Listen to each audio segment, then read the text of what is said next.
Imagine working 7 days a week on a large-scale construction site. You, along with thousands of others, carry millions of stone blocks and put them on top of each other according to a complex system. You work without modern construction equipment. You have no air conditioning or constant access to water. It's so hot outside that you can fry eggs on the road.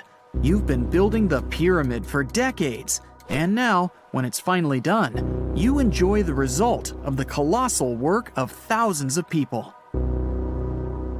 You're looking at a giant cultural monument of global value that will freeze in time and amaze people for tens of thousands of years. A few thousand years have passed. People in the 21st century see the pyramids and are like, "Wow, I can't believe humans have built this."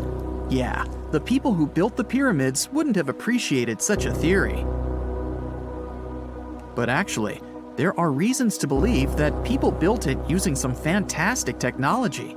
From the outside, it seems the Great Pyramids are just big triangles of stone. People just put some heavy blocks on top of each other, and that's it. In fact, the design seems too perfect to be true. The pyramid consists of more than 2 million blocks. They lay so close to each other and are so even that you couldn't squeeze even a thin sheet of paper between them. Scientists still can't figure out the exact technology for building the Egyptian pyramids. One of the biggest and most famous is the Great Pyramid of Giza. This huge construction, well known all over the world, has one big secret. There should be a capstone on top of the pyramid. It's a triangular-shaped stone block, a small pyramid on top of a huge one. It's also called a pyramidion.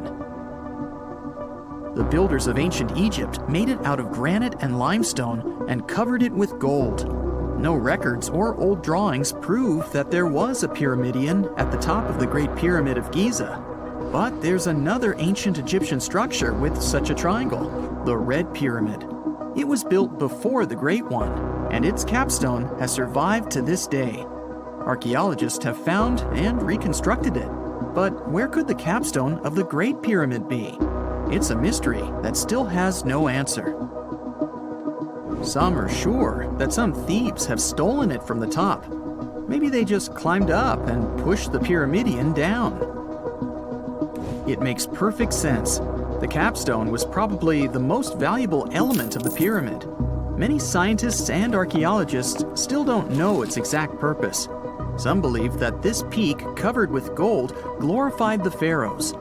The capstone reflected moonlight at night and illuminated the entire space around it. During the day, the capstone reflected sunlight with its shiny surface. You could have noticed it from afar. The top of the pyramid was a kind of guiding star for lost travelers. All other stone blocks of the pyramid consist of limestone. People polished them to make them look shiny. In the past, they were even glowing and reflected light. You could see glowing pyramids from space, although they looked like tiny lights. Over thousands of years, winds, sandstorms, and rains have changed the pyramid's appearance. If people had taken care of them all this time, they would have looked like something out of science fiction movies, or the pyramids from Las Vegas. But unfortunately, we will never see their original appearance. Some archaeologists and scientists believe that the capstone could absorb the sun's energy and distribute it evenly throughout the pyramid. No one knows precisely why the Egyptians needed this technology. There's a theory the pyramids are ancient energy systems. The pharaohs applied this energy to use some unique technologies that were more advanced than all the achievements of the 21st century. And the triangular shape of the pyramids was ideal for boosting this electromagnetic energy. In theory, solar radiation, or electromagnetic forces, accumulated at the top of the pyramid, filled the inner rooms, and then went down the walls to the base. Any surface distortion could prevent the flow from spreading, so they had to create a perfectly smooth surface. That's why they installed the blocks so that nobody could squeeze a needle or razor blade between them. Many people believe in this theory because they built the pyramids from limestone. This material can hold energy inside itself. In the inner part, they created granite deposits to cause air ionization, that is, to create an electric charge. They also dug channels under the pyramid for water to transmit electricity. And at the top, they put a gold capstone, the best conductor of electricity. So, this is how you get a great power generator. Different cultures used similar technologies to create electricity all over the world. But these are all theories. If it had been working, humanity would have used these technologies today. There are mentions of the metal industry, chemistry, engineering, physics, mathematics, and astronomy in some ancient records. Most scientists don't believe in all these things. We know the detailed stages of the technology's development in different cultures. In the 21st century, scientists, historians, and anthropologists can track the evolution of all modern devices. If people had created some technological inventions in ancient times, the history of the world would have looked different. Perhaps all the achievements of antiquity could have been wiped off the face of the earth by global cataclysms. And it can happen to us. Just imagine how people would dig up a laptop in 5,000 years. Perhaps they wouldn't understand what kind of device it is.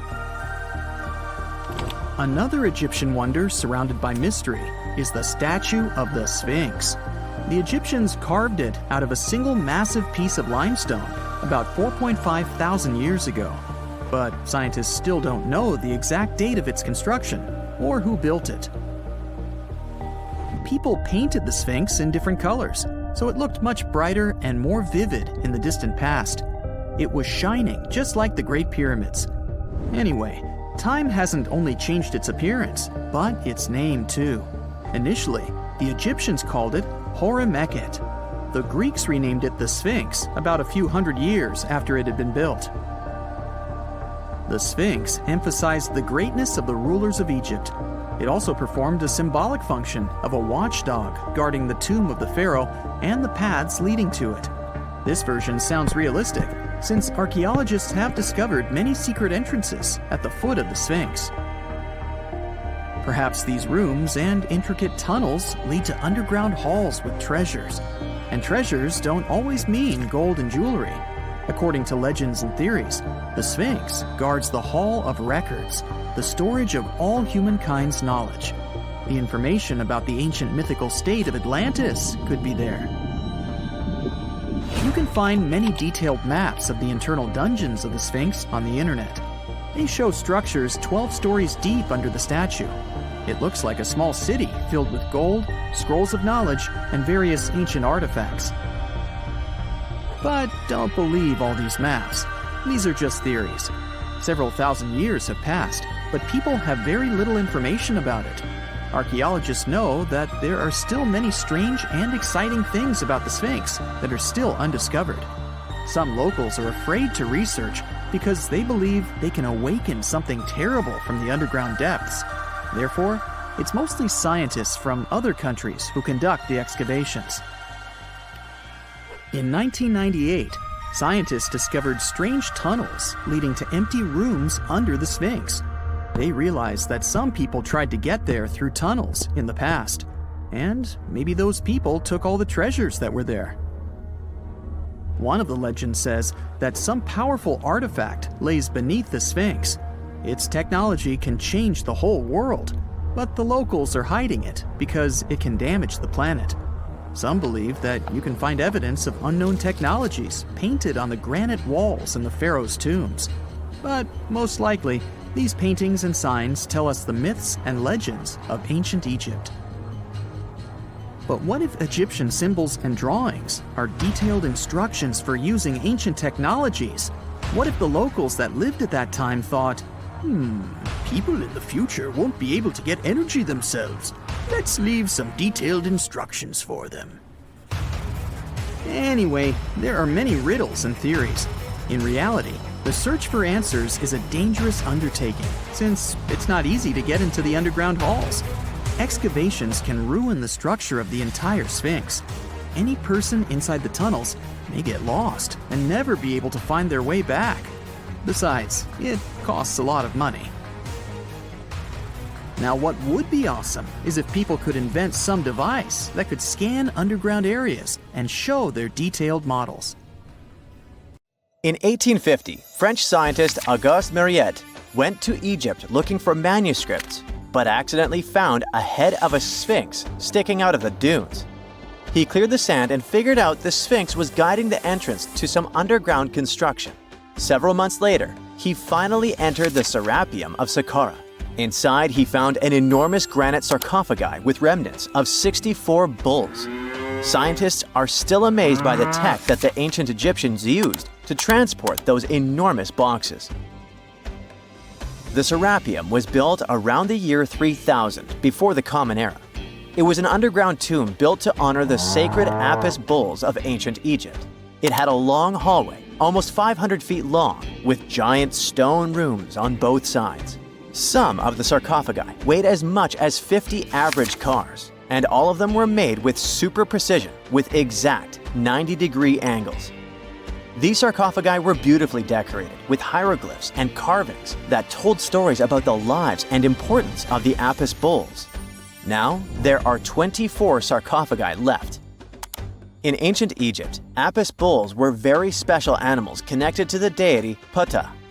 They thought the bulls carried Ptah's spirit and wisdom, helped the pharaoh, and protected the Egyptians.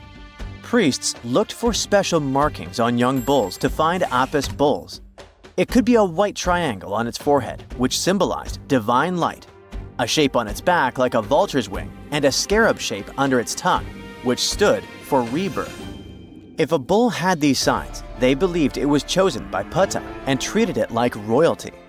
The chosen bulls lived in a special temple in Memphis, the city where they worshipped Ptah. They received the best care and offerings from visitors who wanted their blessings. When an Apis bull passed away, it was treated with great honor and mummified. When Mariette entered the Serapium, he noticed traces of rollers on the gallery's floor and found 2 wooden horizontal winches. Each had 8 levers. Later, other explorers saw double rails. The burial chambers were lower than the hallway floor. To get the boxes into place, workers filled the chambers with sand so the sarcophagi could be rolled in straight. Then they slowly removed the sand to gently lower the boxes into perfectly cut spaces in the bedrock. A carved stone sign found in the Serapium said it took 28 days to move just one sarcophagus and its lid into its spot during the time of Ptolemy II. The extreme precision of the sarcophagi with 90-degree angles also has an explanation. Ancient Egyptians wrote texts, or rather, papyrus, on geometry a long time ago. It shows that they knew the approximate number pi and could calculate the volume of a pyramid with its top cut off. If they could figure out complicated math like that back then, it makes sense that they could also carve perfectly flat surfaces 500 years later. All this sounds pretty legit, but some people think certain things don't add up here. The size of boxes is way larger than the size of bulls, yet they buried pharaohs in tiny coffins that barely fit their bodies. The sarcophagi are made out of granite with crazy precision, and they could have just used limestone, which would have made things way easier. The transportation of the boxes seems pretty simple, but only in theory. If one person could pull about 440 pounds, then at least 250 people would be needed to pull just one box. The tunnels in the Serapium are really narrow, only about 2 feet wider than the boxes themselves. There's no way hundreds of people could have squeezed into those tight spaces to pull the boxes. And even if they did, how would they turn the box in the cramped corridor, lower it into its niche, and place it perfectly in the middle? Somehow, they did this 24 times, and every box is centered perfectly. Plus, the chambers were dusty, and there were no signs of soot from lamps. This means they must have worked in almost complete darkness. The real use of the boxes could also be different. A long time ago, even before the Egyptian pharaohs ruled, the local people already knew how to use fermentation. It happens when tiny organisms called yeast eat certain ingredients like starch and turn them into gas and ethanol. So someone in ancient Egypt probably put food like barley, bread, and even meat inside a giant stone box, then closed it tight with a heavy lid. These stone boxes, carved from granite, were so precisely made that they were almost completely sealed, so nothing could escape from it. As the yeast inside the box started working, it created more and more CO2 gas. It built up pressure inside the box. The granite boxes were incredibly strong. They could handle more pressure than a car tire can hold. When granite was squeezed under such pressure, its crystals produced a tiny electric charge. This effect was possible because granite contains quartz, a material that reacts to pressure this way. The process also needed meat or animal parts, possibly to help the yeast grow better. Meat contains something called oleic acid, which yeast needs to keep growing and to survive the bad effects of the ethanol it produces. As the pressure inside the box kept growing, the combination of gases and electricity made these boxes not just ancient fridges, but powerful energy systems. Over time, the pressure inside got so strong that it could push the lid open and the gas would escape with a pop. But when people rediscovered the Serapium in 1850, they found old drawings that showed piles of stones stacked on top of some of the box lids. So, someone long ago probably tried to make the lids even heavier by adding extra weight to make it harder for the gas pressure to push them open. This extra weight also meant the quartz crystals in the granite could keep creating more electricity under all that pressure. If someone opened one of these stone boxes thousands of years later, they would only find bones from bulls that were placed in the box. And that's exactly what Mariette discovered in the 1850s. They opened the Serapium for visitors soon after the first excavations in the second half of the 19th century. Prince of Wales even had a luncheon with his guests in one of the sarcophagi. Sands and earthquakes made the site inaccessible for a while, but now you can visit it again and try to solve the mystery yourself. With new tech, we could have answers to many other historical mysteries soon. A team of scientists at Chicago's Field Museum of Natural History recently used a special CT scanner to learn more about ancient Egyptian mummies without unwrapping them. They gently rolled 26 mummies on custom carts out to the parking lot, where the scanner was waiting. It took thousands of detailed X-ray pictures of each mummy and their coffins. When all the pictures were put together, they created 3D images that showed what was inside, the skeletons, and some artifacts. The scientists hope these images will help them understand ancient Egyptian burial practices from over 3,000 years ago. Even though the scanning process only took 4 days, it might take 3 years to study all the data. But scientists were able to learn some personal details about the mummies. One of the most popular mummified individuals at the museum, Lady Chineta, was a woman who lived in ancient Egypt about 3,000 years ago. It looks like she passed away in her late 30s or early 40s. To make sure her body looked complete for the afterlife, embalmers put stuffing in her neck to keep it from collapsing. They also placed artificial eyes in her sockets, so she would have eyes in the next world. She was wrapped in fancy linen and placed in a beautifully decorated coffin. The scans revealed that it had been carefully crafted with a slit at the back, which embalmers used to fit the body. There were also some artistic details on the surface, like markings for her knees. It looks like her burial was on the scale of a high-end luxury car. Secant cosine tangent sine 3.14159.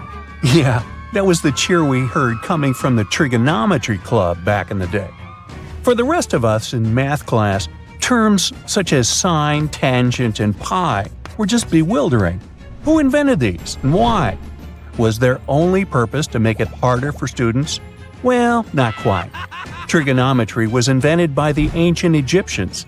They needed this knowledge to construct pyramids, and they did a pretty good job too. The Great Pyramid in Giza still stands today, some 4,500 years after it was built. No recalls either. So let's get out of that classroom and on a journey through time to reveal the secrets behind the ancient Egyptians' precision. Here you are, standing on the Great Pyramid's construction site, some 9 miles from Cairo. Well, the city still isn't there, as you're surrounded only by the desert and teams of construction workers.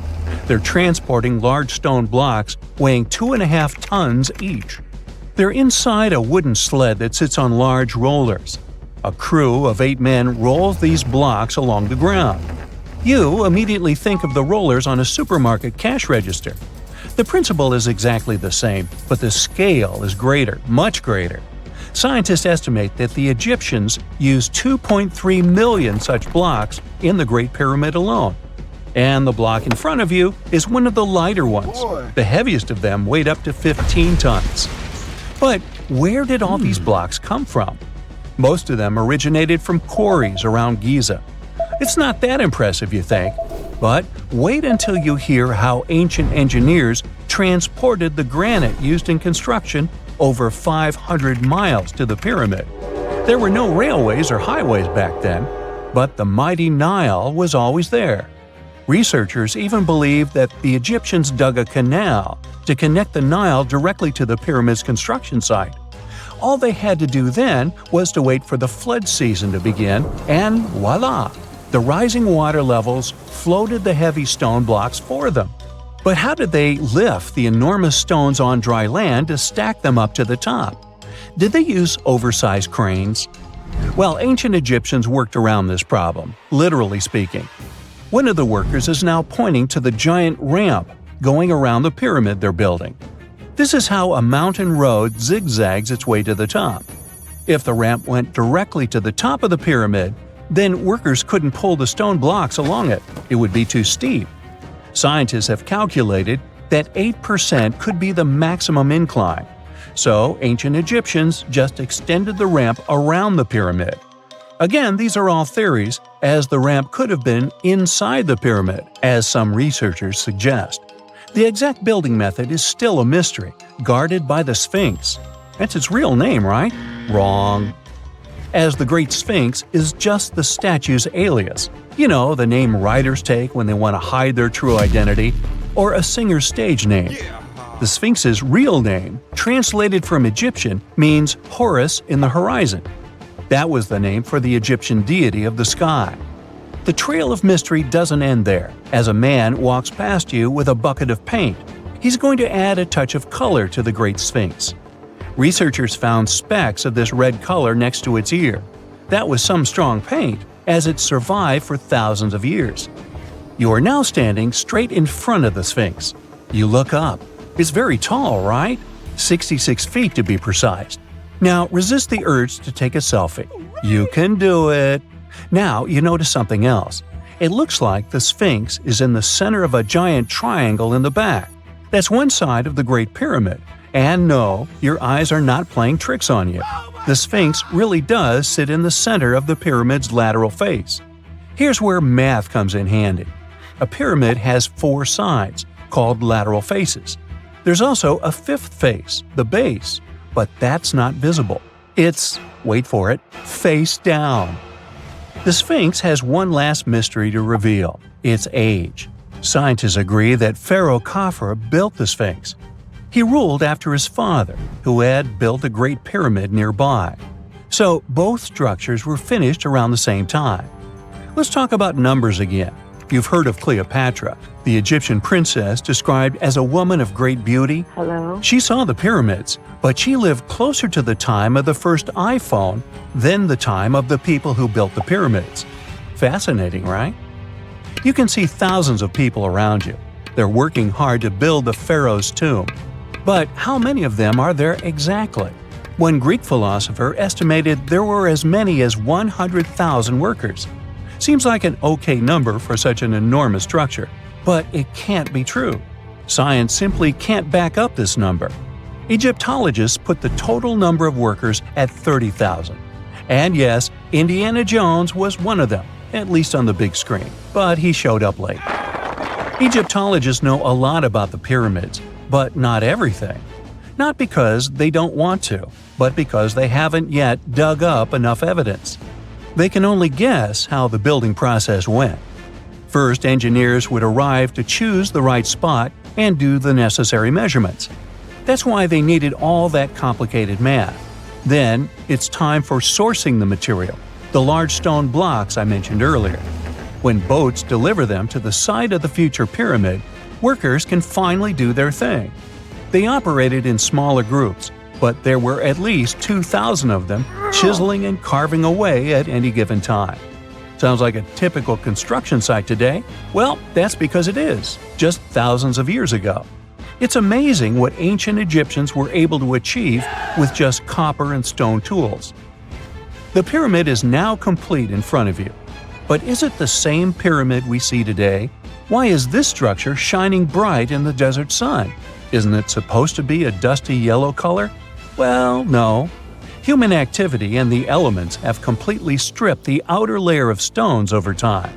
Expert craftspeople polished these blocks using nothing but stone and sand. The end result was a smooth and shiny rock. On the day it was completed, the Great Pyramid of Giza was a perfect triangle of light. Its polished sides acted like giant mirrors, reflecting the powerful Egyptian sun. This is the point where you should put your glasses on, and that shiny thing you see at the pyramid's very top is actually gold. The capstone at the top of the pyramid is called a pyramidion. It was covered in sheets of gold. As you can guess, these were the first stones to disappear. Let's make another stop before we get you back to your classroom. We travel to the British Isles, and no, Stonehenge isn't our destination. It is Newgrange in County Meath. Scientists estimate that the ancient peoples of Ireland built this stone monument around the year 3200 BCE. This makes it older than both Stonehenge and the Great Pyramid in Giza. The function of the circular mound in Newgrange is the same as the one of the Great Pyramid and equally mysterious. The estimated amount of loose stone present in the valley is over 220,000 tons. And it's not just randomly thrown on a pile. The order in which the stones are set makes the structure water-resistant. That would explain how Newgrange had survived for so long. Kinda makes you want to splash out the cash for that waterproof phone case, huh? Well, you're back in your school desk, but today's math lecture is the last thing on your mind. You're thinking about how great the Egyptian pyramids are, and if we have something similar today. It turns out modern engineers are just as impressed with the Great Pyramid as you are. There's a glass pyramid sitting in the main courtyard of the famous Louvre Museum in Paris. The panorama of San Francisco wouldn't be complete without the 48-story Transamerica Pyramid. But Las Vegas went the furthest. There we find the Luxor Hotel. It's so big that it's the third largest pyramid on the planet. And guess what's in front of it? Yup, a replica of the Sphinx. It's 110 feet tall, 2 stories higher than the one in Giza. Yeah, everything's bigger in Vegas. And now we're off to almost 5,000 years ago. Let me take you to ancient Egypt, where back in 2550 BC, guess what? The construction of the Great Pyramids of Giza started. People learned to build cathedrals and skyscrapers, but it wasn't until recently that these massive buildings appeared. It's still a mystery to even modern scientists how these pyramids were built 5,000 years ago. No wonder they are one of the 7 wonders of the ancient world. They're also the oldest of them and the only wonder of the ancient world that still exists in the 21st century. It must have taken a lot of cooperation to build a thing that massive, even for today's metrics. But the Giza pyramids weren't the first pyramids ever. The first one, called the Step Pyramid, was built around 80 years before the first pyramid of Giza, in 2630 BC, for King Djoser. It wasn't meant to be extraordinary, but ended up being quite impressive. It was a pyramid of 6 stepped layers of stone. It was 204 feet high, which is as tall as a 19-story building. And it was the tallest building that existed at that time. It wasn't just a pyramid though, it was surrounded by a whole complex of buildings, including even courtyards. In ancient Egypt, people believed in the afterlife, so everyone, especially kings, wanted to make sure they had everything they needed to get ready for it. Here's why the pyramid complex was perfectly supplied with a lot of objects people used every day. The complex included a pyramid and a kind of a palace. Those buildings had many things the king loved and might need one day, like furniture, food, and gold vessels. After Djoser, building pyramids became common practice, but many pyramids weren't finished. It would usually take about 20 years to build one. but many rulers reigned way less than that. Overall, there are more than 100 pyramids. The most famous pyramids are the Great Pyramids of Giza. The first one and the biggest one was built for Pharaoh Khufu, around 2550 BC. Initially, it was 481 feet tall, which is as tall as a 40-story building. The second pyramid was built for Khufu's son, Pharaoh Khafre, around 2520 BC. It's just a bit shorter, usually standing at 471 feet high, a 39-story building. This is the pyramid with the famous statue of the Sphinx. Sphinxes have a lion's body and a human head. They were built to guard important areas. This one has the head of Pharaoh Khafre and is guarding his pyramid, facing the sunrise. The Sphinx is most well known and is one of the world's biggest and oldest statues. Originally, it had red color and did have a nose. It's still possible to see the trace of red pigment by its ears. But no one knows exactly when the nose disappeared. For some time, the Sphinx was sort of hidden underground, being covered with sand up to its shoulders. Luckily, in the early 1800s, an adventurer with a team of 160 people dug it out. The third pyramid of Giza is the smallest one, being more than twice shorter. Originally, it was 218 feet high, about the height of a 20-story building. Built in 2490 BC, it was a pyramid for Khafre's son, Menkaure. The pyramids are designed to align with the points of the compass, and their sides symbolize the rays of the sun. But back at the time, there were no compasses. Ancient Egyptians figured out the directions themselves, and with amazing precision. To align the pyramids, they used two constellations. Originally, the pyramids were covered in smooth white limestone and had a gold-silver top to reflect the sun. Later, the white limestone was taken from the pyramids by other kings and used for other buildings. Scientists estimated that ancient Egyptians used about 2.3 million stone blocks to build the first pyramid. Each block weighed more than 1 ton. This is the weight of a rhino. Some blocks were even bigger, being almost as heavy as an elephant. 4.5 millennium ago, there was no modern equipment to help build it. There were no machines, no wheels, and even no steel. The only metal available to them was copper. Even today, scientists aren't sure how the Egyptians managed to build the pyramids. There are no records left that would shed light on it. Some even think that Egyptians wanted to keep it as their secret and didn't even record it on purpose. Many believe that poor people and foreigners built the pyramids, but it's not true. Actually, the builders were very skilled workers, and they were fed and paid well. The archaeologists claim that the builders lived in a nearby temporary city and were a highly organized community with a strong leader. Scientists say that around 20,000 people worked on each pyramid complex, and it took about 20 years to build each. It probably was a national project. The construction site was large in resources, and food and essentials were likely to be contributed from all parts of Egypt. Even with all that support, it remains unclear how people managed to cut, transport, and assemble those huge stones. One of the theories suggests the stones were most likely transported on boats down the Nile River. Then, there was a harder part. They had to be moved to the construction site. For that, they probably used wooden sleds. It wasn't very hard to pull them because the sand mixed with the right amount of water was pretty slick. And 10 people could move a sled even with a rock weighing 1 ton pretty easily. Finally, one last problem. The stones had to be lifted and put into place. Archaeologists have discovered the remains of the ramps system that dates back to when the pyramids were built. Most likely, the Egyptians designed a unique system to move and pull huge stone blocks, but no one knows what it looked like exactly. The most common opinion is that there were several ramps around the pyramid to help move the blocks. The ramp was growing with the pyramid getting higher. They suppose people were walking up the stairs, pulling the stone on the wooden sled up in the middle on the sandy ramp. But this is just one of the options. Others say that the ramps were going around the pyramid. Some say the ramps were inside the pyramid. But we'll never know for sure, and it'll forever remain a mystery, just like the ancient Egyptians wanted. Surprisingly, there's not much inside the pyramids. Most of it is just solid stone with very little open space. But let's take a quick look inside the biggest of the pyramids of Giza.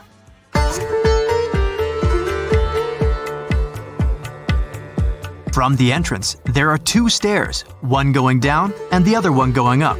The descending one takes you to a chamber located underground. That's where the pharaohs are, but not in this pyramid because Khufu wanted to stay higher. The underground room is partly unfinished. The room with Khufu's sarcophagus is called the King's Chamber. It's upstairs and then through the tall and long Grand Gallery. Below the King's Chamber, there's a room called the Queen's Chamber. There are no queens though, and no one is sure why the room is called this. Unfortunately, none of these have any hieroglyphs on the wall. They're just bare. If you want to see them, you should go to the other rooms that are decorated. Those pieces of art are depictions of ancient Egypt's culture and daily life. The texts allow researchers to study their language and grammar. Sadly, the treasures that once were here in the pyramid are long stolen. From that room, there are several tunnels for an unknown purpose. There are many tunnels and passages inside the pyramids. There are many chambers and shafts and secret ways. Scientists have been sending little robots with cameras there for some decades already. And the robots did discover another chamber a bit upstairs with hieroglyphs on the walls. But even today, much of the pyramids is still unknown, and there's no so-called building plan of the pyramids. Egyptians did create a mystery no one can crack for 4,500 years already. Scientists recently started to X-ray the pyramid to learn what's inside it without entering it and its narrow, mysterious tunnels. During the early 1920s, the world was mesmerized by King Tut. A British archaeologist, Howard Carter, discovered the young pharaoh's tomb in Egypt's Valley of the Kings, 1922. But the public wasn't only interested in gold and jewelry.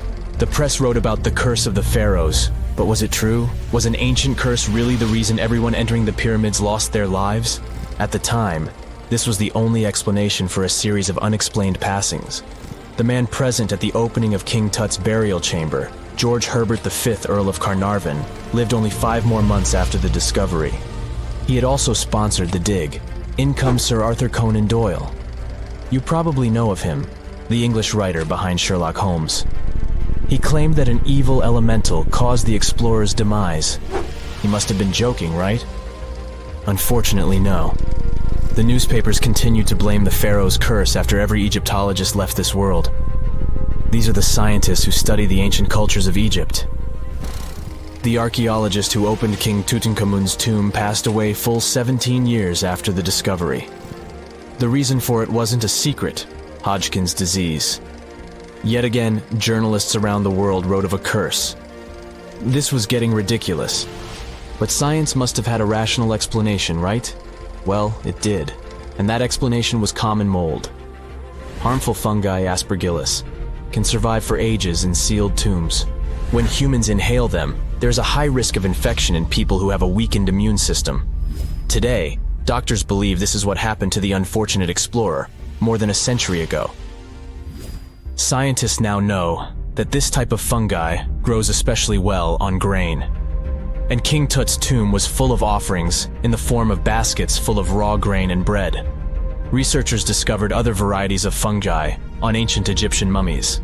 These molds can easily cause some nasty consequences for humans. The danger of rotting organic material is real. Just look inside your fridge. Any food leftovers you have there start to go off after just 3 to 4 days. You can imagine what happens to food in a sealed chamber after thousands of years. Food is just one kind of organic material. There is also wood. If you expose it to water or even moisture in the air, it starts to deteriorate. You don't have to travel to Egypt to see the effects of this process. Any abandoned building in your neighborhood can serve as an example. When a piece of wood gets wet and has no way of drying out, there is going to be damage. From fungi to wood-boring insects, the list is long. Rotten wood presents a huge structural issue. Beams and floor panels are all made of timber, so you better not go inside a failing building. You can easily lose your footing. But this is just the tip of the iceberg. The building materials since the time of the pharaohs have changed, but so have the dangers. One of the best examples is asbestos. Until the 1970s, most home insulation materials contained this substance. It was in everything, from boilers to soundproofing. This microfiber provided excellent heat insulation. But then, the United States banned asbestos in 1989. The UK did the same a decade later. The reason for it is that asbestos becomes a health hazard when it gets damaged. When humans inhale asbestos fibers, they can get seriously sick. Abandoned strictures are full of this material, and there is no one to maintain them. You see the danger now. Another material is also common in old buildings: lead. Ancient Romans used lead piping to channel spring water into their homes.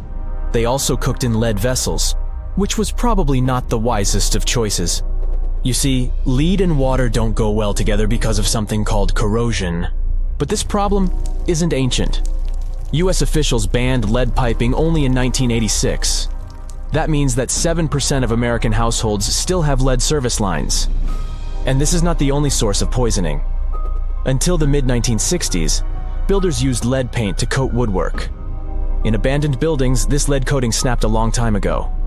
Anyone who touches doors and windows will disturb this lead dust and inhale it. The dust particles are at least visible to an unaided eye. This is not the case for carbon monoxide. This gas has no color, so you can't see it. It has no odor, so you can't smell it.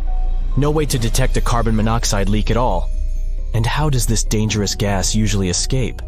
Poor maintenance. Well, abandoned buildings have zero maintenance. 1 second, you could be exploring an old factory, and the next you could feel dizzy with and have a terrible headache. These are just some of the symptoms of CO poisoning, the less severe ones. But what is the source? All it takes is for an old boiler to finally give way after years of neglect. We've reached an important question. What is the main factor in air quality inside a room? If you are thinking the level of oxygen, try again. It turns out that oxygen levels drop by only 0.3% in 8 hours inside an airtight room. This is a room in which doors and windows are sealed with tape, so the decrease is even smaller in normal conditions. Oxygen isn't the main problem. The levels of carbon dioxide rise sharply inside a sealed room. This is the direct result of human breathing. We inhale oxygen and exhale CO2. Think of it as a waste gas. Normally it's only a tiny portion of the air we breathe, 0.04%. But in a sealed room, high levels of carbon dioxide will make you feel drowsy. And that's the last thing you need when inside a dilapidated building. Carbon dioxide will decrease your ability to think clearly. Researchers from Harvard did an interesting study in 2016. They had office workers come in 6 days in a row to complete a problem-solving test. During the week, they gradually raised the carbon dioxide levels in the mock-up office. The results of the same test kept getting worse over time. There are many factors at play, but CO2 levels definitely had an impact on the workers' problem-solving ability. The test took place inside a typical office environment, not inside a crumbling building where visitors must watch their every step. When I say visitors, I really mean trespassers, and trespassing is a criminal offense in the United States. This goes both for private and public property. If you defy the law, you can be fined up to $5,000 or even face lockup time. That should make you think twice before jumping over a fence with a no trespassing sign. But again, you might not be the only one inside. You can never know who else is in the building. Perhaps a person up to no good? It doesn't have to be a person at all. Animals can pose a threat as well. You would be startled if you saw a rat, for example. But the poor animal would be scared as well. It might bite you. The list of diseases rats carry is pretty long. But rodents' teeth can cause other forms of damage. They grow constantly, so the animal has to constantly nibble on something to stop them from overgrowing. If you ever felt peckish at 1 a.m., you know the feeling. Electric cables are high on the rodents' menu. Abandoned buildings have plenty of those. Old wiring is dangerous on its own. Structures erected before 1984 often used wires made out of aluminum. Today, copper is the standard because an aluminum wire is 55 times more likely to catch on fire than a copper one. Flipping a switch in a rundown building can cost you your life. Be on alert for telltale signs that something is wrong. Lights that flicker, sparks from sockets, and the smell of smoke. And yeah, don't count on an earth cable to protect you from electrocution. Ground cables became standard only in the 1960s. Egyptian archaeologists made an extraordinary discovery near Cairo just recently. Drumroll, please. The most ancient and most complete mummy yet discovered in the country. Yes, they were keeping it under wraps. The 4,300-year-old mummy was found in a group of tombs close to the step pyramid of Djoser, dating back to the Egyptian Old Kingdom. It was covered in layers of gold. The team also found several other tombs, including one belonging to an ancient Egyptian official and another belonging to a secret keeper who had the power to perform special ceremonies. Another interesting tomb was that of a writer, which featured the largest statues ever found in the area. This vast burial site is also home to more than a dozen pyramids and resting grounds. Probably one of the most famous mummies in the world is that of Hatshepsut. She ruled Egypt like a boss for around 20 years, building all sorts of impressive buildings and creating new trade routes. But when archaeologist Howard Carter found her tomb in the Valley of the Kings, her sarcophagus was empty. However, Carter did find 2 coffins in another tomb, one of which belonged to Hatshepsut's wet nurse and the other to an unknown woman. In 2006, a team of specialists decided to investigate whether that mysterious lady was the queen herself.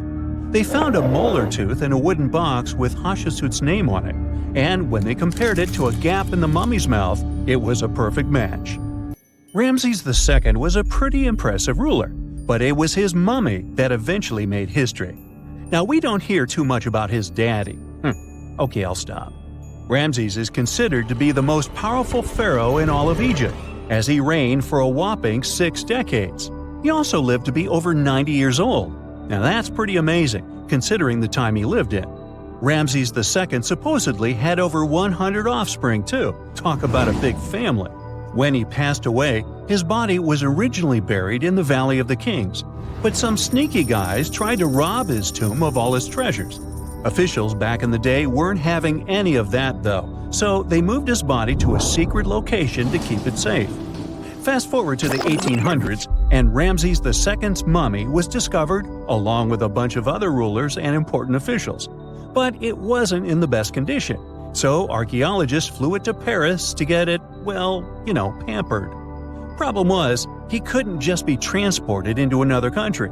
The only solution available was to give Ramses II his own passport.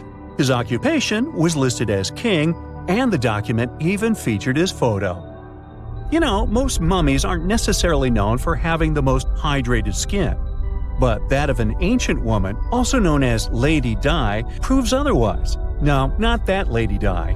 This wealthy lady from ancient times was discovered in an ornate tomb in 1971, and she looked fabulous, if we can say so about a mummy.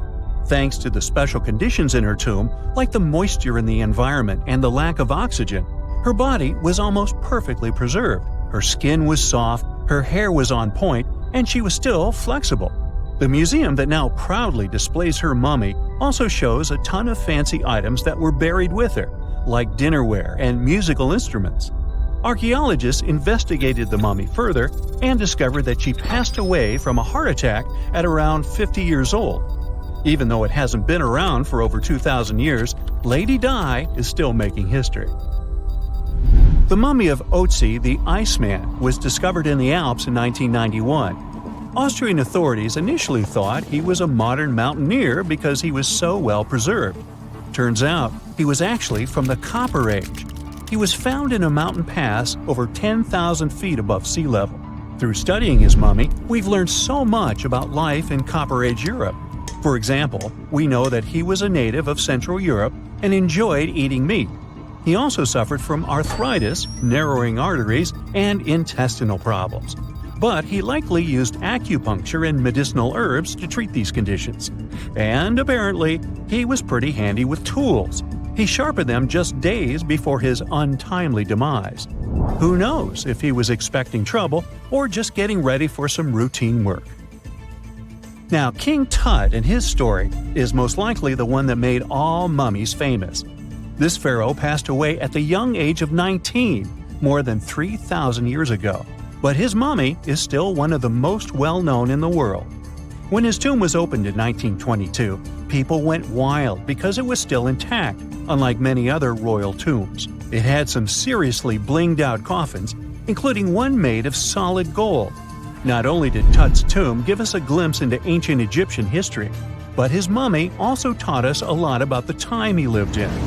DNA analysis helped identify his parents and revealed that the pharaoh had a rare bone disorder that might have made walking a bit tough. Now, Ginger is most likely one of the coolest mummies you'll ever hear about. He's like a time traveler from 5,000 years ago who's still looking fly with his golden hair and perfectly preserved nails. Ginger was discovered in Egypt and is believed to be the earliest known mummified body. Before people even knew about mummification, they used to place bodies in shallow graves in the hot, dry sand. And since the sand absorbed all the water, bacteria couldn't reproduce and the body was preserved naturally. Now, scientists are not sure if Ginger's preservation was intentional or not, but since he was buried with some pottery vessels, it's likely that whoever buried him knew some serious preservation techniques. If you want to meet Ginger in person, he's currently chilling at the British Museum. One Dutch art collector bought a statue from Asia and ended up finding a weird discovery. The statue contained a mummy hidden inside. Unfortunately, the body was too fragile to move, so they had to leave it there. The coolest part is that this mummy is over 1,000 years old and was on display for 200 years before being encased in the statue. When scientists did a CT scan, they found out that the mummy was filled with paper scraps covered in writings. Experts think he might have done this thing called self-mummification, which is a pretty intense process involving a special diet and tea that makes your body less prone to bacteria. Only a few people could handle this ritual, and those who managed to do that were seriously respected. No other Egyptian queen has baffled scientists and historians like the stunning Nefertiti. Based on her statues, she was known for her slender neck, wide eyes, and high cheekbones. Her name translates to "the beautiful woman has come." Talk about living up to your name, huh? Even though she wasn't a pharaoh herself, Nefertiti still managed to leave a lasting impression. Written records suggest that, as a wife and queen, she held an incredibly influential role.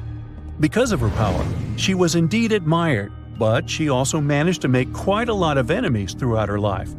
She was also related to King Tut, but not biologically. Rather, she was his stepmother. So far, locals have yet to identify her mummy, but that may soon change. A local Egyptologist who has been busy excavating tombs in the Valley of the Kings has found two mummies that he believes could be Nefertiti and her daughter.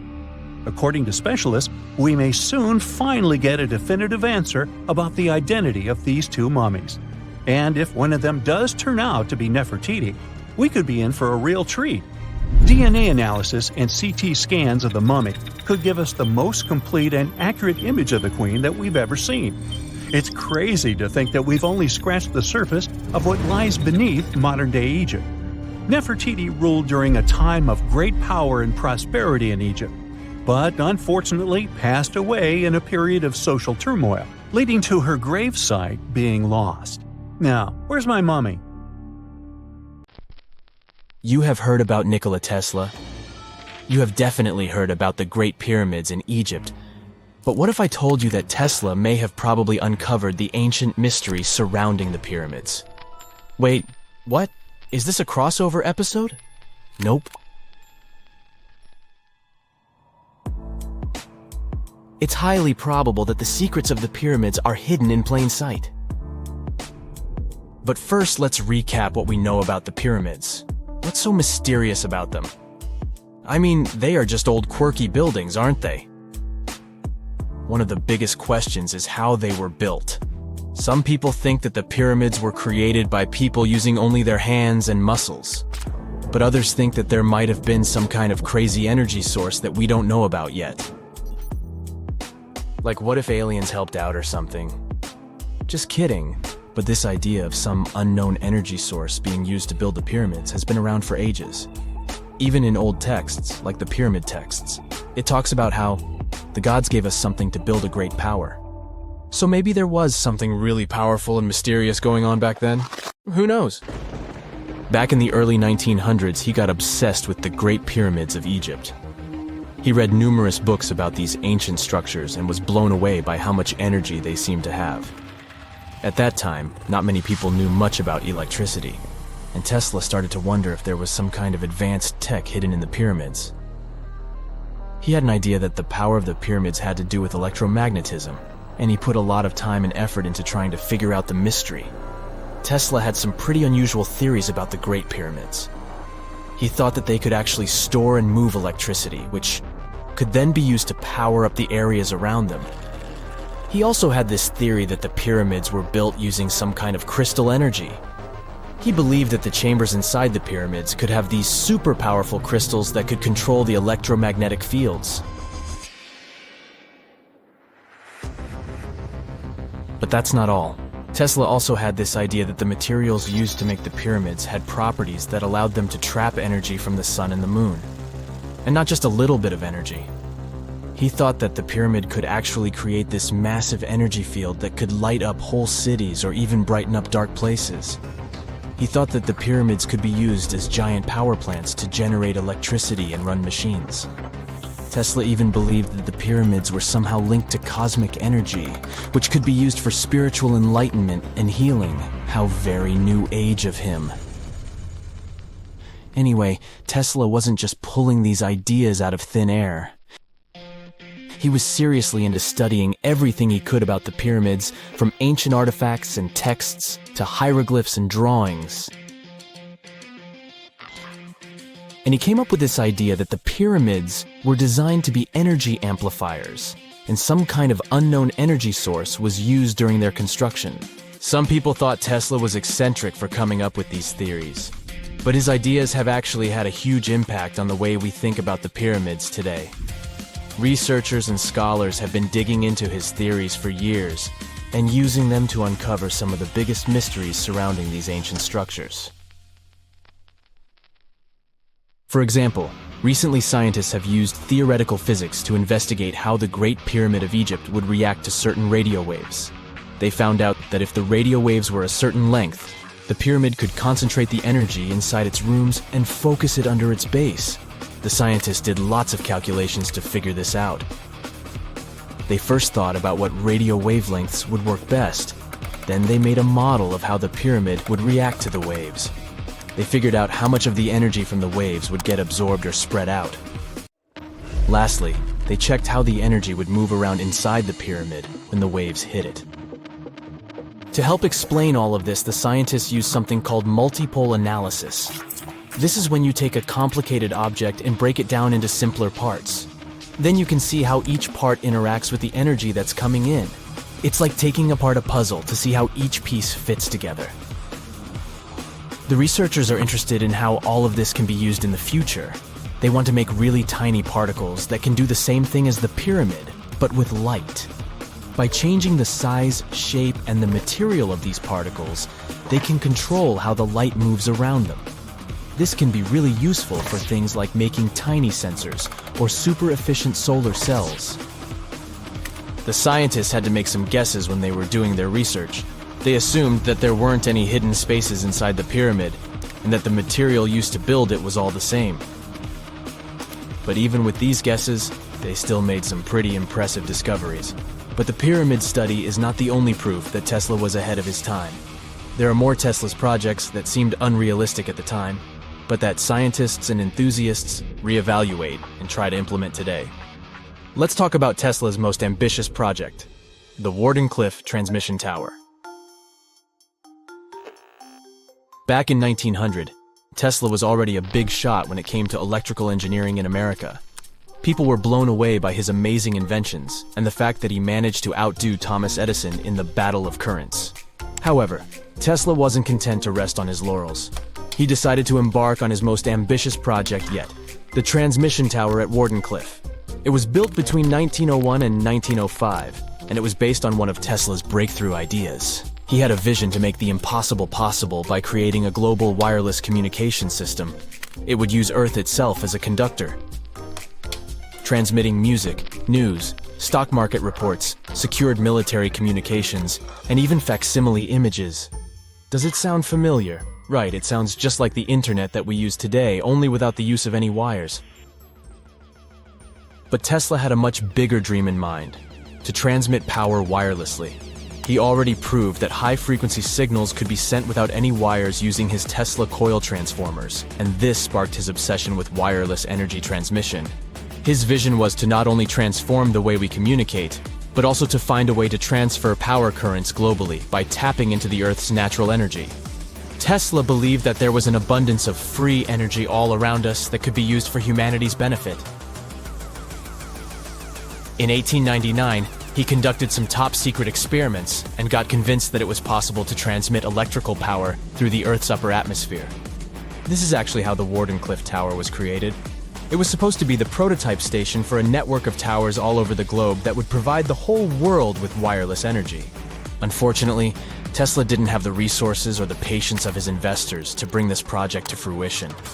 It ran into all sorts of financial problems and roadblocks, and in 1917, the unfinished tower was finally torn down for scrap metal to pay off Tesla's mounting debts. Now it remains a sad reminder that even the greatest minds can sometimes fall short of their dreams. The original red brick laboratory, however, is still there, and it is the only Tesla lab that has survived.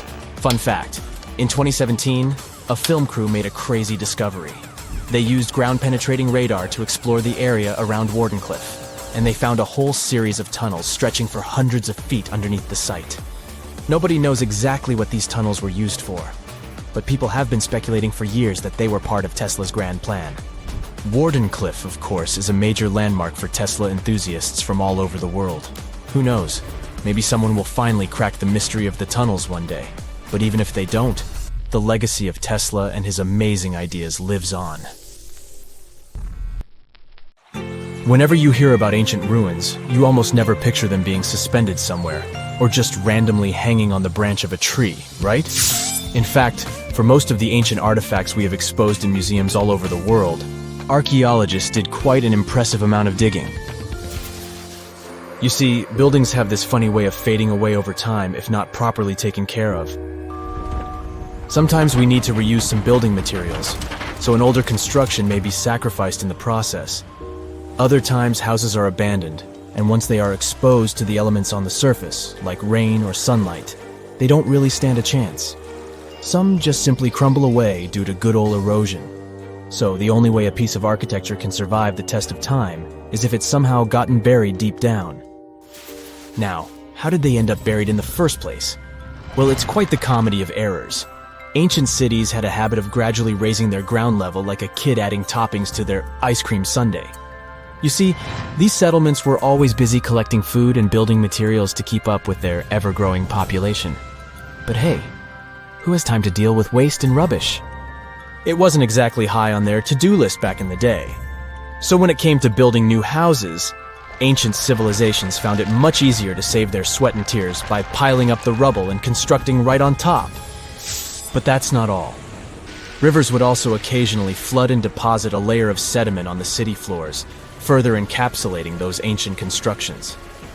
And in those dry regions like the desert, where the wind likes to show off its sand and dust dance moves, you can bet it was a constant struggle to keep the establishments clean.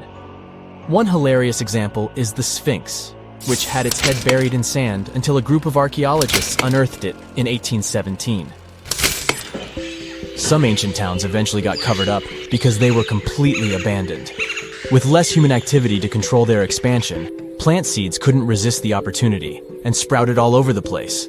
They gobbled up carbon dioxide from the air and grew, adding more and more bulk to the ground. Those cheeky roots even decided to stabilize the soil made from decaying plant matter, creating layers upon layers of earthy goodness. It's like the ultimate DIY project Mother Nature embarked on, with plants as her loyal helpers. The act of digging into the secrets of ancient civilizations is not just about unearthing a lost world.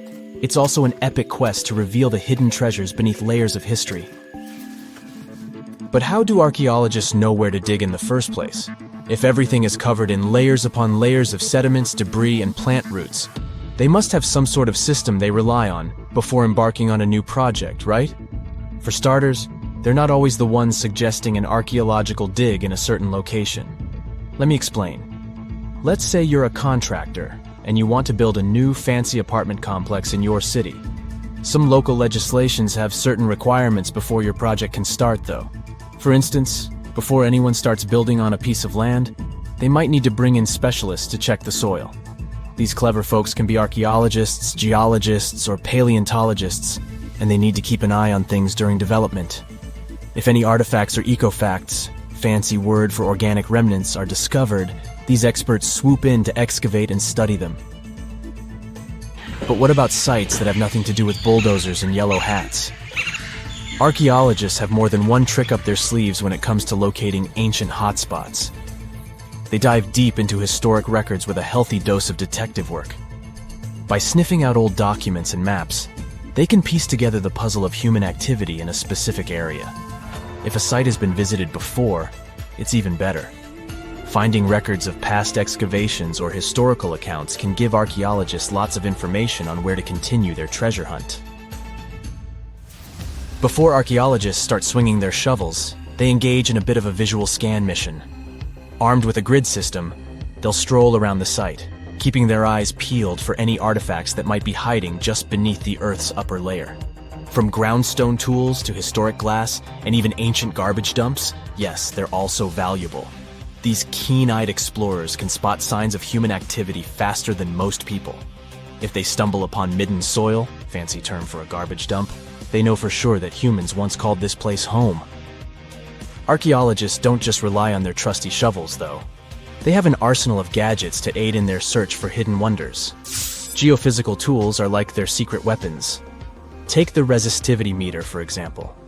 This clever contraption measures the electrical component of the soil and any buried features or artifacts. A buried wall, for instance, will create a different resistivity reading than the surrounding soil. Magnetometers and ground-penetrating radar work in similar ways, showcasing potential hints of ancient treasures in the soil. And who could forget our trusty old friend, the GPS? It helps archaeologists map out precise locations, like a high-tech treasure map, leading them straight to their pot of gold. Care to virtually visit some of the most important archaeological sites in the world? Well, follow me. In the United Kingdom, for instance, you'll find this interesting place called Stonehenge. It's one of many henges scattered around, but this one really takes the cake. Picture this: massive ancient stones standing tall and proud, arranged in a funky outer ring and an inner horseshoe, with some smaller stones thrown in for good measure. And guess what? These amazing stones have been around for over 5,000 years. Talk about a serious case of rock-solid longevity. Now, here's where it gets interesting. According to local folklore, the legendary wizard Merlin whipped out his magic wand and poof! He teleported these massive stones all the way from Ireland. Apparently, some giants had assembled them there, but Merlin decided they would look much better at their new location. Others think it's just the ruined remains of an old Roman spiritual edifice. These amazing structures were built by our Bronze Age ancestors. With their simple tools and limited tech, they managed to create this monumental masterpiece. Impressive, right? Unfortunately, there's still so much we don't know about this area. Stonehenge's initial purpose remains a mystery to this day. Sure, there are lots of theories, but scientists have yet to agree on the subject. However, we do know that it's perfectly aligned to catch the sunrise during the summer and winter solstices. The ancient city of Pompei is an equally amazing archaeological site. Picture this: Mount Vesuvius, a notorious troublemaker, decided to throw a volcanic tantrum and completely covered this ancient Roman city. It turned it into a time capsule, located outside present-day Naples in Italy. Fast forward to the year 1748, when a bunch of adventurous explorers stumbled upon Pompeii. Lo and behold, they discovered a treasure trove of well-preserved goodies: streets, houses, food. Probably a bit stale by then. Blingy jewelry, fancy sculptures, colorful frescoes, everyday household items, and even animal and human remains. It was like an epic archaeological party. From the looks of it, Pompeii had it all. Fancy houses and villas, a massive 20,000-seat arena, cute little artisan shops, hangouts like taverns. And let's not forget the saucy spots like those luxurious bathhouses for some intense pampering. There's also the Sanctuary of Apollo, where people used to gather for their daily dose of worship. And of course, the bustling heart of the city, the Forum of Pompeii, where all the cool people used to hang out. And guess what? Pompeii is so cool that it made it to UNESCO's World Heritage List back in 1997. That's like the ultimate Hall of Fame for historical awesomeness. It also includes many other famous buildings and sites, like the Taj Mahal in India and the Acropolis of Athens in Greece. There are countless doors all over the world that haven't been opened for decades, and even centuries. The question is why? It seems that nowadays you can open any door you want. The truth is that some doors were sealed for a grave reason. And so far, nobody has found out what treasures and mysteries they hide. Here are 4 doors that keep their secrets all too well. The Taj Mahal. First up, we've got the Taj Mahal in India, one of the most romantic places in the world. Shah Jahan commissioned it in 1631 and dedicated it to his third wife, who he loved like crazy. They were married for 19 years and had a whopping 14 kids together. But unfortunately, she passed away while giving birth to their last baby. Shah Jahan was heartbroken and decided to build an epic tomb to remember her by. The construction took a whopping 20 years to finish. The building has quite an interesting layout. The design is super unusual with these 4 massive 130-foot tall minarets that stand on the corners of a huge platform. They're not just there for looks. Back in the 17th century, architects were having some serious issues with buildings collapsing under their own weight.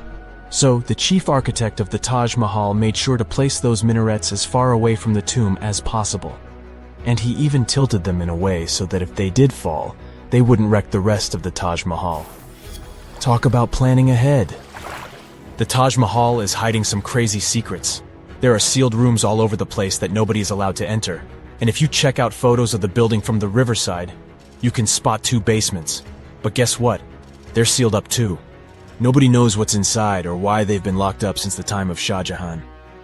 Apparently, there's a good reason why those rooms are off limits.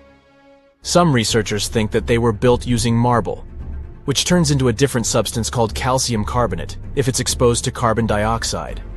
And when that happens, little bits of marble start chipping off like crazy.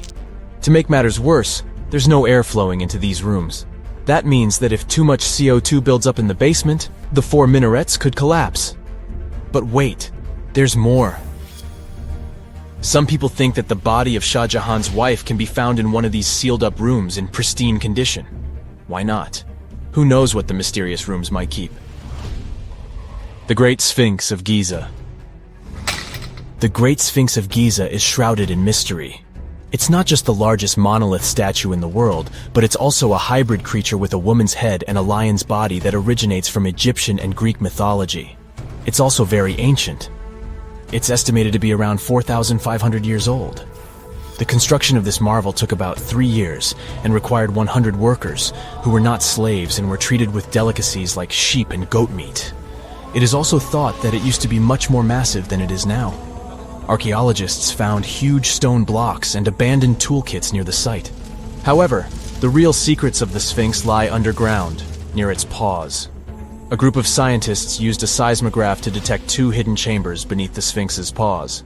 Some people think that these rooms might be the legendary Hall of Records, which holds ancient scrolls revealing the secrets of the universe. I mean, that's way cooler than any library I've ever been to.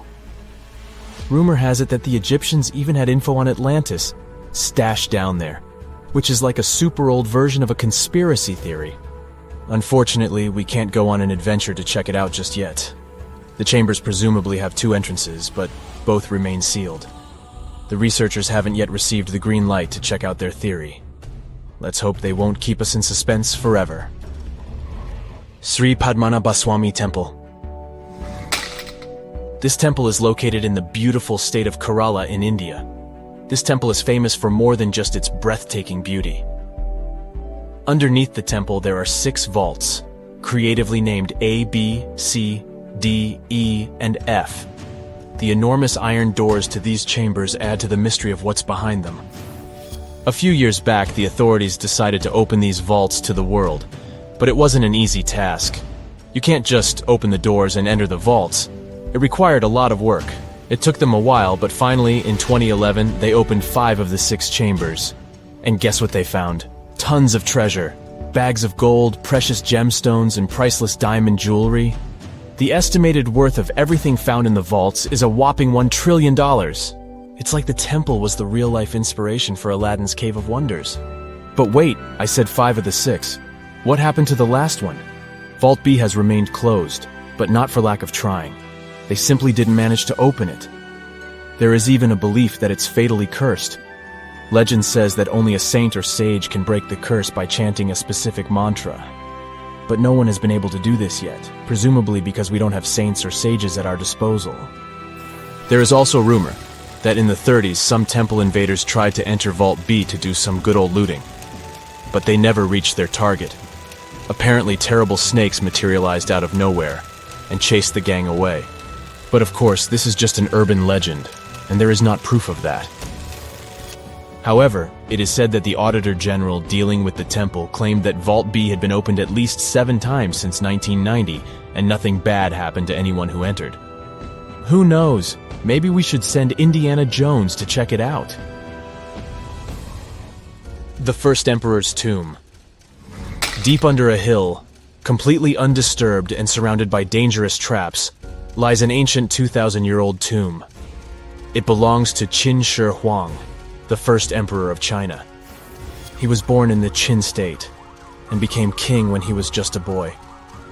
But when he grew up and gained full power, he united the warring states ancient China was divided into by conquering them. After that, he created the Qin dynasty. When he died in 210 BCE, they buried him deep underground in a massive tomb. And when I say massive, I mean massive! Back in 1974, some farmers in Xi'an, China, stumbled upon something strange while digging a well, a huge terracotta soldier.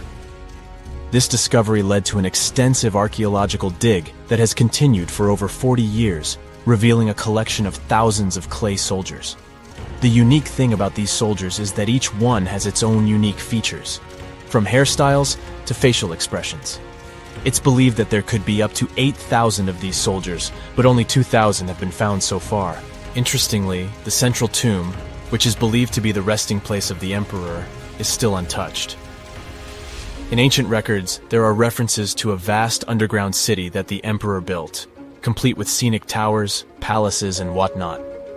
Sima Qian, a Han Dynasty historian, wrote that the tomb was adorned with treasures and had space for hundreds of officials, but the lack of technology to properly examine the site is what's holding things up. Qin Shi Huang was surrounded by liquid mercury in his tomb, with 2 of the streams representing the major rivers of China, Yellow River and Yangtze.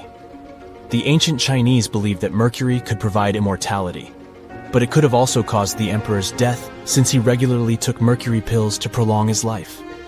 The dangerous levels of mercury contamination in the soil near the tomb are the main reason why scientists are reluctant to explore it. It could be very dangerous both for people and for the environment. Now, if I had to choose which door to open, I'd probably go for the one that doesn't lead to a tomb surrounded by poisonous mercury. Call me crazy, but I'd like to avoid any potential health hazards. A gruesome discovery took place in Egypt some years ago. You want to hear about it? 16 human hands, carefully buried in 4 eerie pits. They didn't look too much like human hands at first, since they were abnormally large, but they were. Weirdly, there were only right hands. No left hands were in sight. It turned out that it points to the practice of an ancient dark ritual. Old Egyptian art and tales talked of a ceremony where warriors would present the right hand of their adversaries as proof of victory and ask for gold in return. Egyptians believed in the afterlife, so cutting off someone's hand meant you cut off their power eternally. Guaranteeing this type of defeat was interesting to the winning party. Here, the fight was between Egyptians versus Hyksos, who lived in what was once known as Canaan. Egypt has always been the center of some history-changing findings, and some time ago, this papyrus was found. If we stretched it open, it would be just a tad bigger than the height of a skyscraper. The world's tiniest skyscraper, which is located in Wichita Falls, Texas. When humans didn't write on their notes app, they wrote on this thing, made from the medulla of a papyrus plant. Around 2,000 years ago, ancient Egyptians wrote something reminiscent of a book where they describe most of their funerary traditions and their visions of the afterlife. It's considered one of the most important texts from ancient Egypt and is still sold in bookstores to this day. This ancient manuscript was unearthed from a chamber located just south of the Pyramid of Djoser, located in Sakara. Oh yes, Djoser is the oldest pyramid in Egypt and not the Giza pyramids like most people think. So recently, the site of Sakara buzzed with excited archaeologists who probably found one of Egypt's oldest complete mummies. They believe that this beautiful and well-preserved mummy was that of a wealthy man. He was discovered in a deep shaft, covered in layers of gold leaves.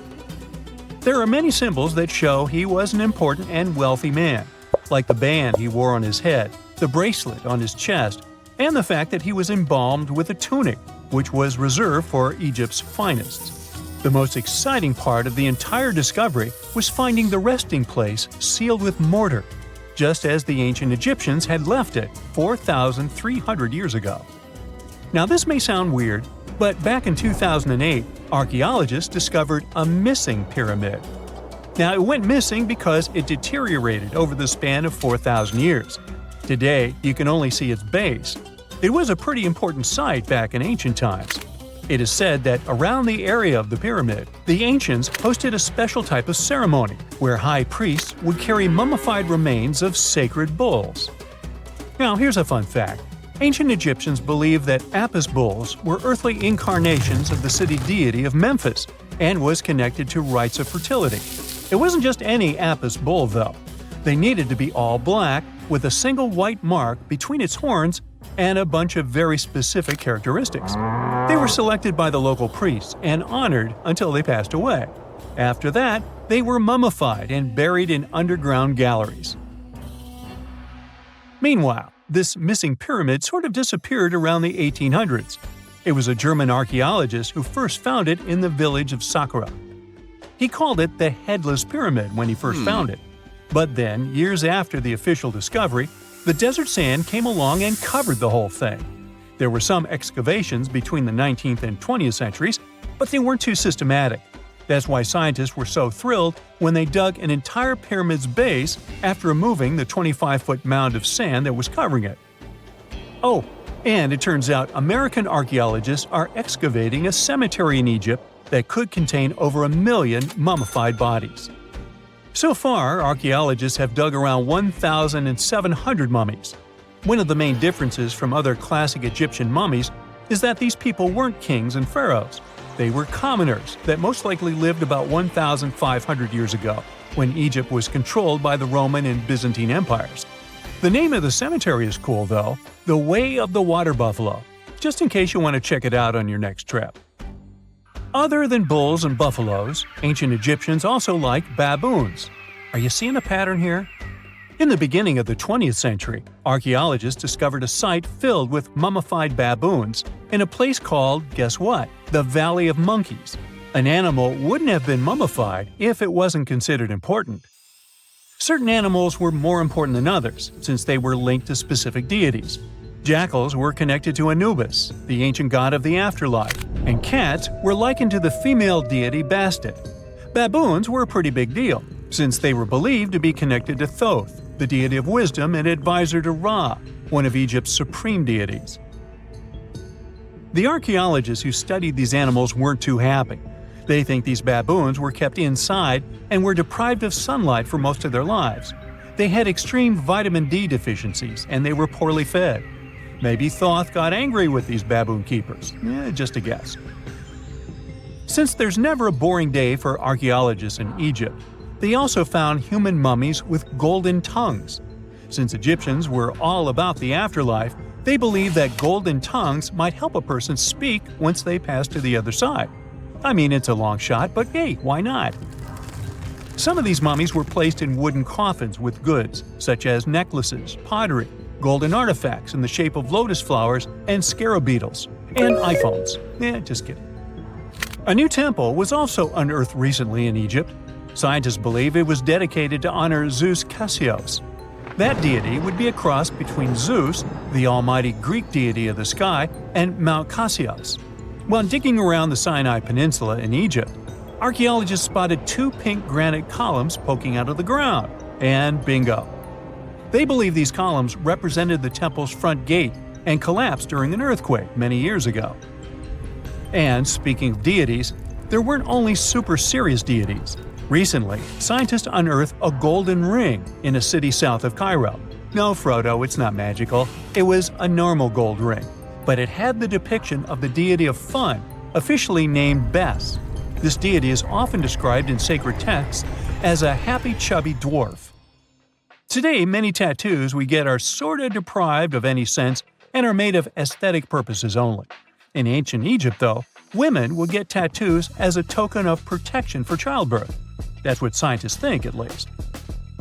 Around the Nile region, scientists found some mummies that had well-preserved tattoos, which is a rarity since the skin deteriorates so easily. 2 of these women tattooed their lower backs, and the drawings were simple. They were mostly pictures, including that same chubby dwarf we just talked about, Bess. He also had a side hustle as the protector of women during childbirth. Now, would you believe me if I told you ancient Egyptians invented robots?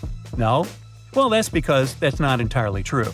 Sure, they were astronomers, mathematicians, and engineers, and somehow they also squeezed an eccentric invention into that package – an automated deity some scientists called Hathor. This wooden statue had been in the Metropolitan Museum of Art for years before someone noticed its secret. With the help of an X-ray machine, specialists discovered a mechanical operating system inside it. The pulley-like axis goes from the statue's shoulder to her left leg. When the system rotates, the statue raises and lowers her hand.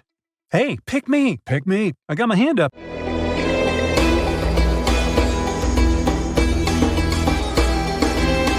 The Great Pyramid was created as the final resting place of ancient Egyptian monarch Khufu.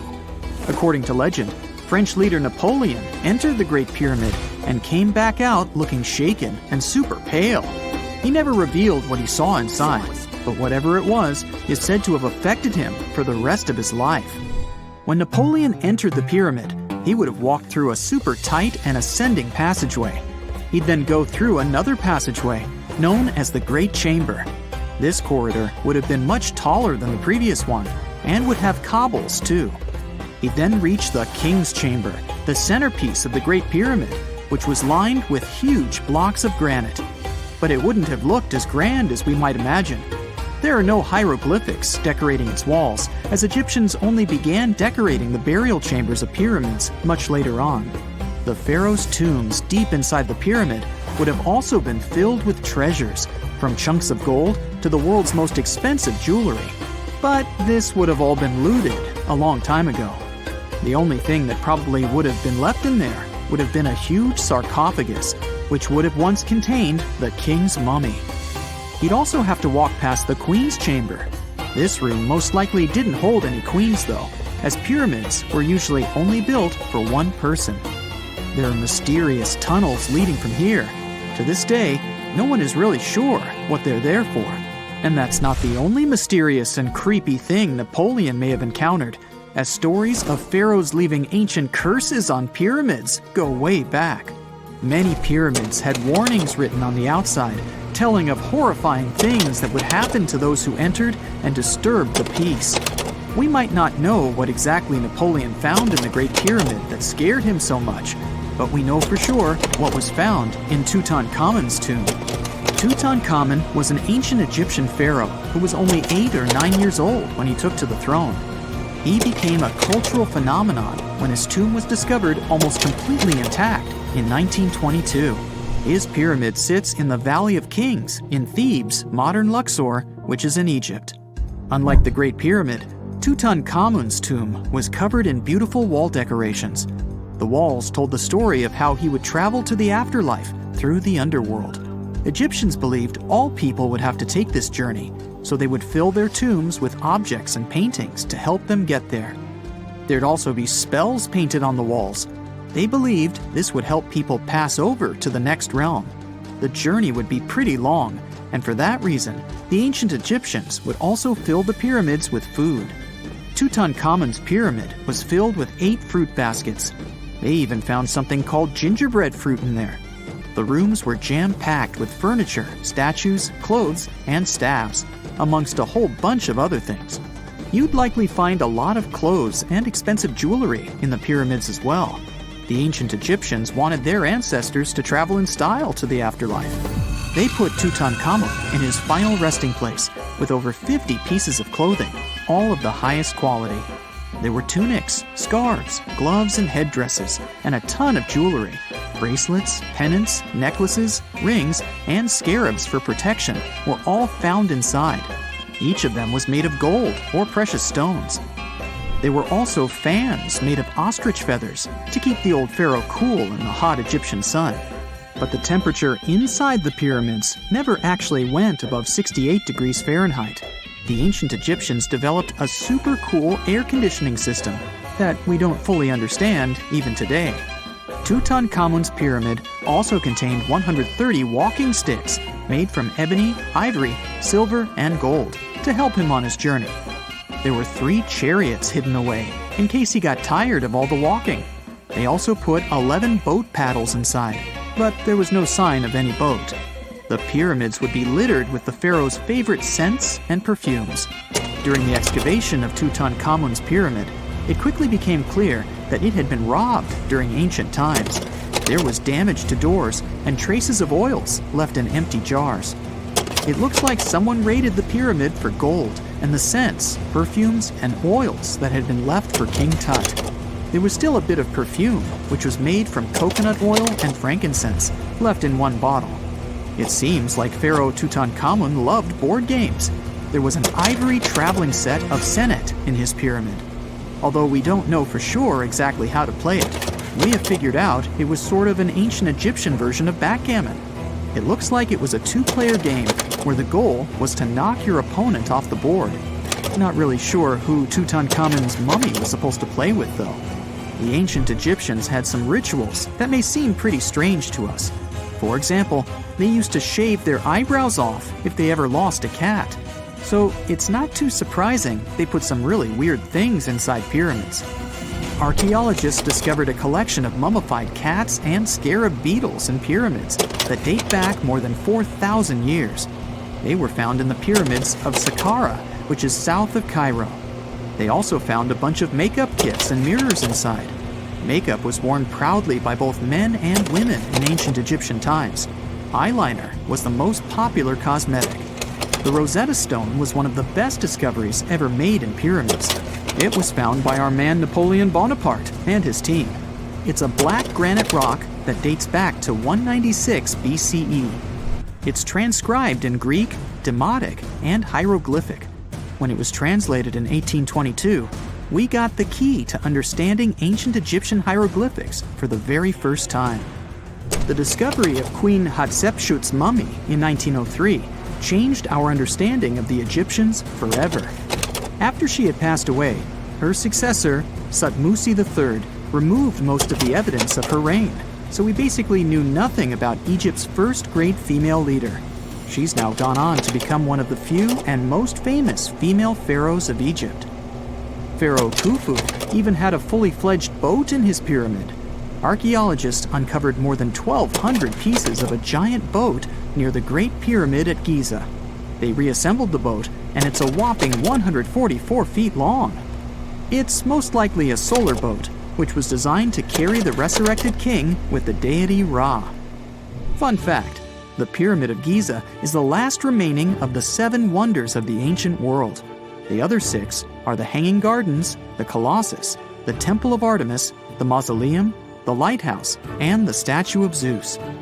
This pyramid was also the world's tallest man-made structure for 3,800 years, and it's the biggest pyramid in Egypt. It took a staggering 2.3 million blocks of limestone, and some weighed as much as 80 tons. It took an incredible 100,000 laborers and a whopping 23 years to build. Its original height was a mega 480 feet. In 2017, archaeologists discovered something weird about Egypt's Great Pyramid. There's a hidden void that's at least 100 feet long, and no one really knows why it's there or what's actually inside it. The weird void is the first inner structure discovered within the 4,500-year-old pyramid since the 1800s. Scientists used cosmic rays to detect the massive hole, but are still no closer today to finding out what's inside. The ancient Egyptians took a lot of care building the pyramids, and everything was strategically placed and structurally sound, so it's super unlikely that this hole is due to blocks falling over time. Loads of pyramids also contain small model figurines called ushabti. These represented attendants. They believed they would come to life to serve the pharaohs in the afterlife. But it's amazing that all this stuff actually fit inside. There isn't actually a huge amount of space inside the structures. It's mostly just rock.